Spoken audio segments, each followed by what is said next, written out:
Hi all, and welcome to part 3 of this week's lecture on the body.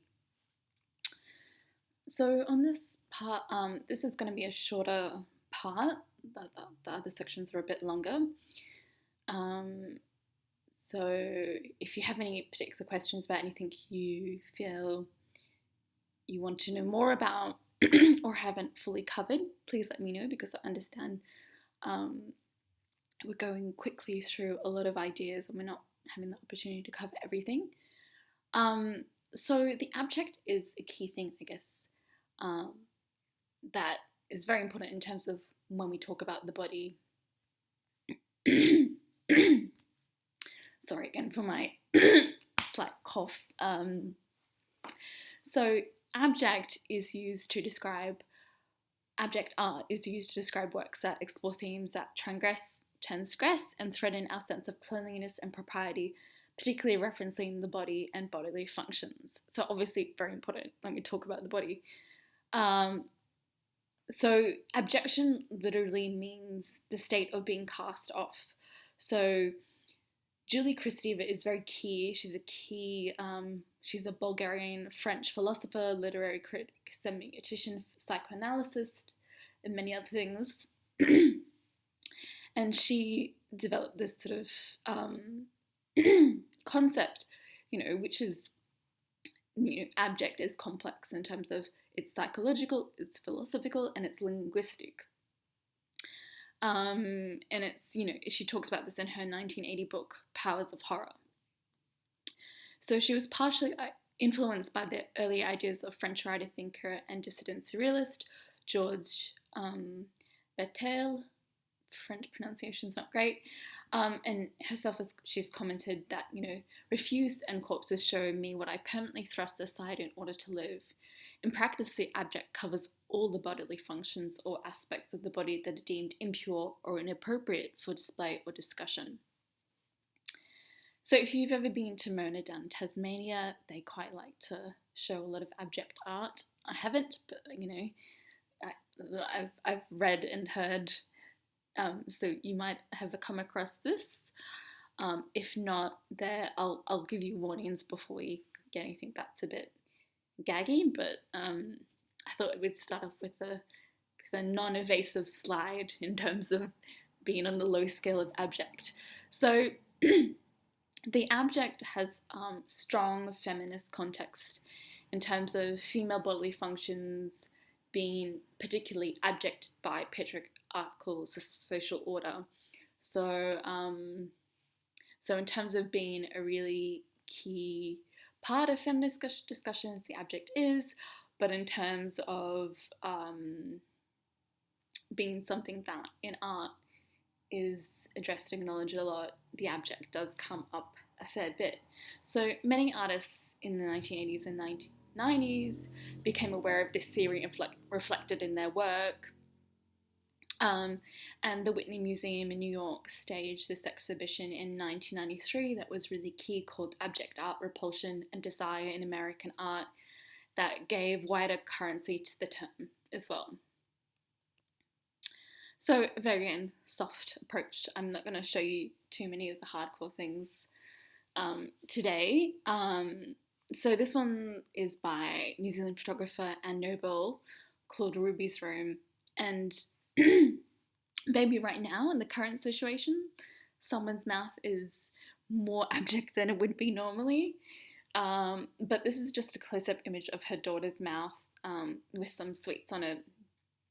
And, she's sort of wanting to record these childhood moments that go by unrecorded. And usually, she says it relates to pleasures and play around the mouth, moments of defiance and triumph, like managing to blow a really good bubble with bubblegum. I wanted to magnify the colour, the spontaneity, the life, the fun, the play, and all the things that I enjoyed as mother. So photographs from this series are very vivid, pastel-y green, and very fun and playful. Not necessarily what we think of when we think of the abject, but it's still this idea of the bodily functions or things we don't really look at, or meaning it's something we should sort of shy away from.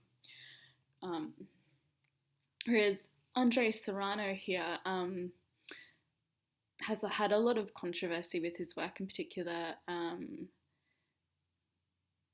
for this work called Immersion Peace Christ. It even has a whole Wikipedia page just on this one image. And he became, through his photographs of corpses, he would go into morgues and photograph dead bodies in close-ups and details, very much in your face in that regard, and I haven't included that here. But he also uses feces and bodily fluids in his work, notably this controversial work where it's this red tinged photograph of a crucifix submerged in a glass container of what he says is his own urine. And you wouldn't know that looking at it. So is it more the title of it, or is it what it is? Things to think about there. Whereas this is a bit more, I think, in your face, especially if you do go watch the video.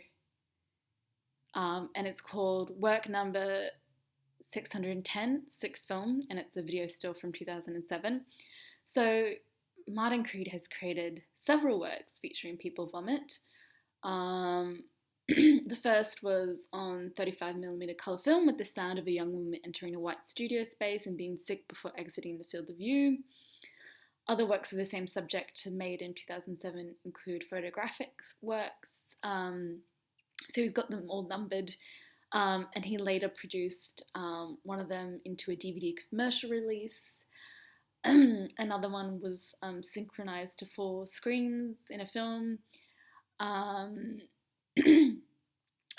this is from the film that's 35mm, 21 minutes of people coming in and vomiting and not. I've included a link for you to a preview of the video work if you would like to view it at the end there with the notes. So if you're interested in watching sick film, feel welcome to.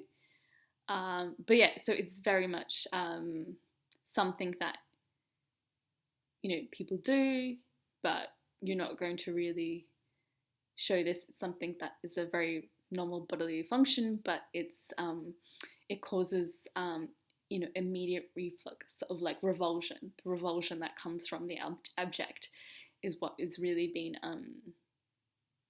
made aware here.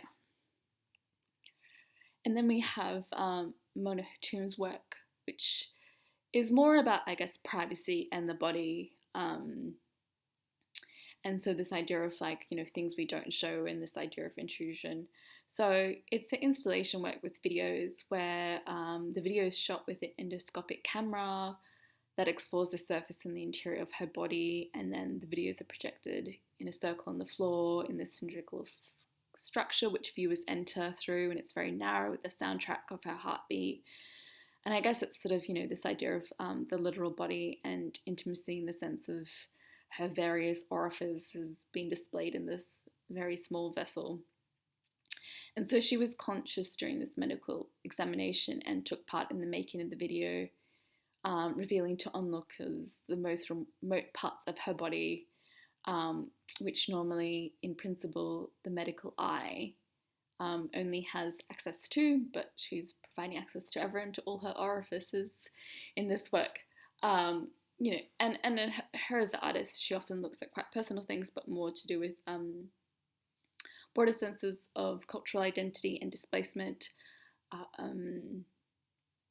So it's interesting, I guess, in this sharing of identity in many facets, of physical, privacy, and the body.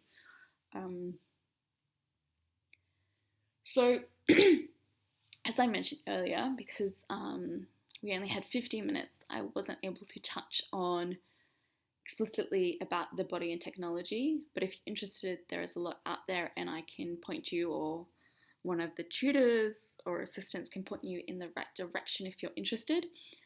But otherwise, I've included some links to resources I've mentioned during the lecture, including John Berger's Way of Seeing, the BBC series. All episodes are viewable on YouTube. If you just click on that first link, you'll be able to find the other ones.